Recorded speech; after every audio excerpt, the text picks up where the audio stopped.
네, 여러분. 오늘도 시험에 나왔던 예제 문제 유형을 들고 왔습니다. 바로 문제로 들어갈게요. 자, 1번. 담당 직원과 판매액을 이용하여 I열에 담당 직원별 판매액의 합계 그랬어요. 그래서 썸하고 텍스트 쓰라고 나왔죠. 배열 수식이래요. 일단 썸을 이용해서 배열 수식 합계 구하는 건 조건 곱하기 값범위. 텍스트의 함수 구조는 여기에 출력 값을 주고 표시 형식을 써주면 이 앞에 값을 뒤에 있는 형식에 맞춰서 출력을 하는 거죠.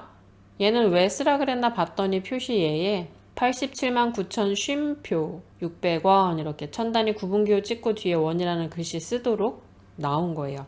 그러니까 결론적으로 출력해야 할 값이 표시 형식이 지정된 채로 출력이 돼야 되니까 텍스트를 제일 먼저 써야 하고 그 안에 썸 배열 수식을 넣어주는 거죠. 그리고 담당 직원에 해당하는 판매액의 합계니까 조건은 하나만 쓰시면 돼요. 공식은 조건 곱하기 값범위를 우리가 외우고 있었지만 여기서 조건이 늘어나면 곱하기 조건을 하나 더 써주면 되고 조건이 하나일 때는 이걸 지우면 된다 그랬죠.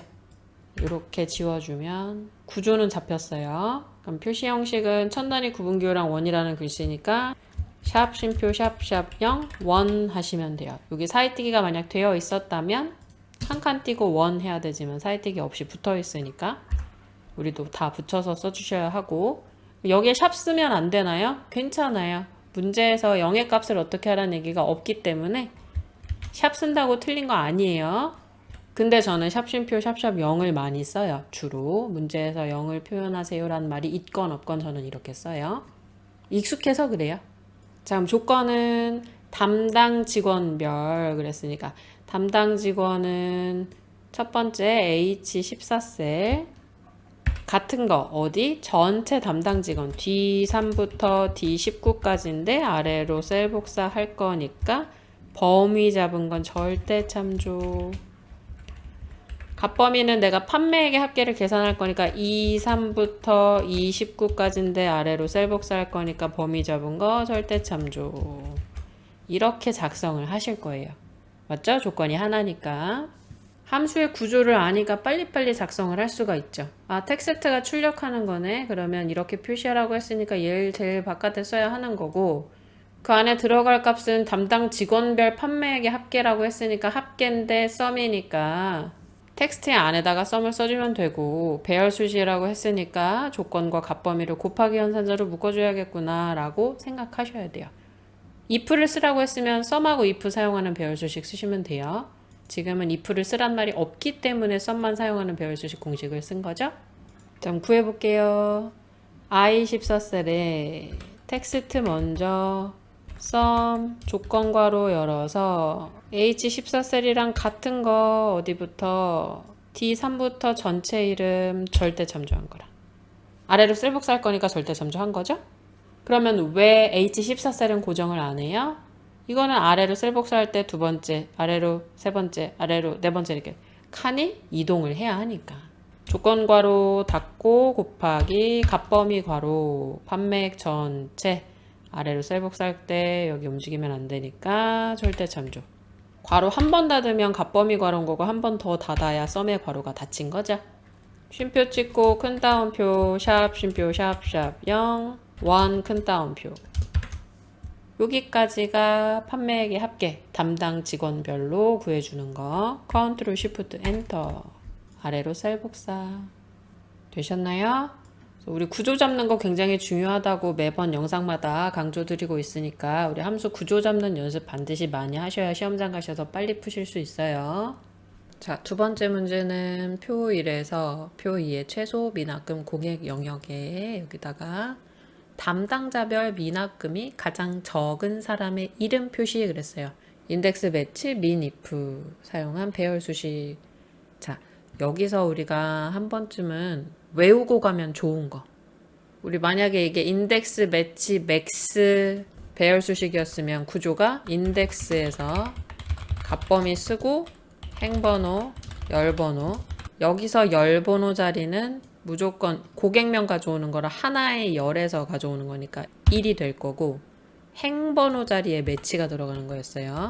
그리고 매치 안에서 무조건 여기에 찾을값 값범위 방식을 쓸 때 찾을값이 맥스고 값범위가 맥스에서 조건 곱하기 값범위 라고 쓴 걸 복사해서 매치의 두 번째 인수에 붙여넣기로 했어요. 자, 이게 기억이 안 나시면 인덱스 매치 맥스 배열 수식 문제를 다시 보고 설명을 이해하셔야 돼요.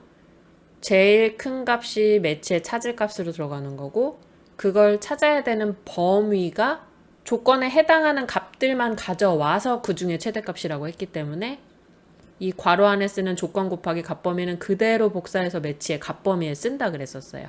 인덱스 매치 맥스가 시험에 나왔다. 그러면 무조건 이 구조라고 보시면 돼요. 그런데 지금 문제에서 나온 건 인덱스 매치 민 if죠. 왜? 민 함수는 if가 없으면 사용할 수 없으니까. 그러면 이걸 똑같이 사용할 수 있는데 다만 민 함수는 if를 같이 써야 하는 거니까 민 그리고 이 안에 찾을 값으로 들어가는 게 조건과 값범위 사이를 쉼표로. 왜냐면 여기에 if가 들어가야 되니까. 그리고 곱하기 연산자가 없으면 조건하고 값범위를 굳이 개별적 가로로 묶어줄 필요 없으니까 이렇게 되는 거예요. 그럼 조건 곱하기 값범위는요 그대로 놔둬야죠. 왜냐하면 민하고 if는 if 쓰는 구조 때문에 조건 쉼표 값범위를 했지만 매치 함수 안에서 이 최소값을 구한 다음에 그 최소값을 찾아야 되는 행의 번호는 조건들이 만족하는 값범위이니까 조건 곱하기 값범위는 맥스 쓸 때랑 똑같이 써야 돼요. 민함수로 바뀌었을 때 if를 사용하는 건 이 앞에 매치 함수의 찾을 값 자리만 쉼표를 찍어서 구분을 시켜주셔야 되는 거고 그걸 찾아야 하는 최소값을 찾아야 하는 범위는 조건 곱하기 값범위가 맞는 거예요.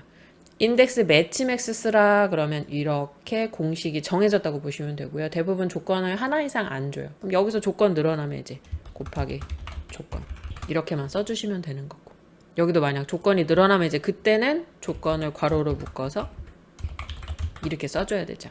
근데 시험에서 나올 때 대부분 이렇게 복잡하게 할 때는 조건을 하나만 내요. 많이 걱정 안 하셔도 되는데 만약 조건이 늘어난다 그러면 준비는 하셔야죠. 곱하기 조건만 쓰면 된다라는 거.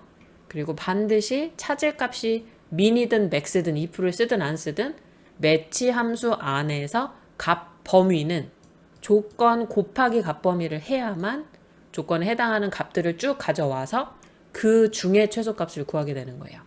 인덱스 매치 맥스, 인덱스 매치 민 if 요 나오는 구조는 조건이 하나일 때는 이렇게 대체적으로 조건 하나로만 문제에서 낸다고 보시면 돼요. 이 구조를 반드시 외워두세요. 이것도 하나의 요령이에요. 인덱스 매치 민 if 함수를 시험에서 봤다. 그러면 무조건 이 구조가 떠오를 수 있게. 인덱스 매치 맥스를 시험에서 봤다. 그럼 무조건 이 구조가 떠오를 수 있게. 맥스든 민이든 매치의 값범위 자리는 뭐다? 조건 곱하기 값범위다. 쉼표를 찍는 건 언제만? 민함수로 찾을 값을 쓸 때만 if를 써서 조건 쉼표 값범위를 써야 하는 거고 여기는 if를 쓰지 않기 때문에 매치 함수의 값범위에는 절대 if를 쓰지 않기 때문에 조건 곱하기 값범위다. 그럼 이 구조에 맞춰서 작성을 한번 해볼게요. 는 인덱스 값범위는 이름, 고객명을 가져오라고 했으니까 고객명 전체인데 아래로 쌀복 쌀 거니까 절대 참조해 주고요. 쉼표 이제 행번호 자리에 매치 열리자마자 민 열리자마자 if 이제 담당 직원별 그랬으니까 담당 직원이 조건인 거죠. 첫 번째 담당 직원 클릭하고 갔다. 어디랑? 전체 담당 직원인데 절대 참조한 거랑. 쉼표 미납금이 가장 적은 사람 그러면 값범위는 미납금 전체 절대 참조. 자 그럼 여기서 괄호 한 번 닫으면 if 괄호만 닫힌 거죠. 괄호를 한 번 더 닫아야 최소값을 구한 거예요. 매치 함수의 찾을 값으로 최소값을 구했어요. 그럼 쉼표 찍고 그 다음에 조건 곱하기 값범위였죠. 그러면 사실 요 if 안에 괄호 있죠. if 안에 괄호만 복사를 해요. 그래서 붙여놓고 요 쉼표 자리만 괄호 닫고 곱하기 괄호 여는 걸로 수정해주면 다시 들어가거나 이러지 않아도 돼요. 우리가 쉼표 대신 곱하기를 써주려는 거니까. 그리고 괄호가 필요하니까 괄호만 쳐서. 계속 이 영상 반복하시면서 빨리 작성하는 것도 터득을 하셔야 시험 보실 때 이렇게 긴 식도 빨리빨리 하실 수 있으니까 무조건 다 치려고 하지 마시고 복사해서 쓸 수 있는 건 최대한 복사해서 활용하시면 돼요. 쉼표만 괄호 곱하기 괄호로 바꿔주면 되는 거죠. 매치 함수의 값범위를 자, 방식은 정확히 일치하는 값을 찾아야 하니까 0 괄호 닫으면 매치 함수 됐고 이게 행번호로 들어가는 거죠. 그래서 쉼표 찍으면 이제 열번호 인덱스에서 열번호 쓰라고 하면 고객명 요거 하나만 어차피 우리가 잡았으니까 1이라고 써주시면 돼요. 괄호 닫으면 완성. 컨트롤 쉬프트 엔터. 여기까지 되셨죠? 지금까지 문제 푸신 거 이해 안 가시면 일단은 배열수식 이해가 아직은 안 가신 걸 수 있어요. 그래서 배열수식 영상을 반드시 반복을 해서 그게 정말 질리도록 들었기 때문에 이해가 완벽히 됐다. 이제 이 영상만 봐도 무슨 말을 할지 안다. 다 이해하고 있다. 그때까지 반복을 하시면 당연히 배열수식 문제들은 적용이 쉬워질 거예요. 왜냐하면 틀이 많이 바뀌질 않아요. 배열수식은 조건과 일치하는 값들을 계산한다라는 정해진 규칙이 있기 때문에 틀이 거의 변하지 않는다고 보시면 돼요. 그래서 함수 문제 5개 나오는 것 중에 이제 요령을 터득하신 분들은 배열수식 2문제 사용자 중에 하나를 무조건 다 맞고 일반 함수가 뭐가 나올지 잘 모르니까 둘 중에 하나 쉬운 것만 푼다. 이런 방식을 많이 사용하시거든요. 그래서 우리 열심히 공부하시면서 막히시는 것도 질문하시고요. 그런 요령들도 하나씩 배워가셨으면 좋겠습니다. 오늘도 수고하셨습니다. 안녕.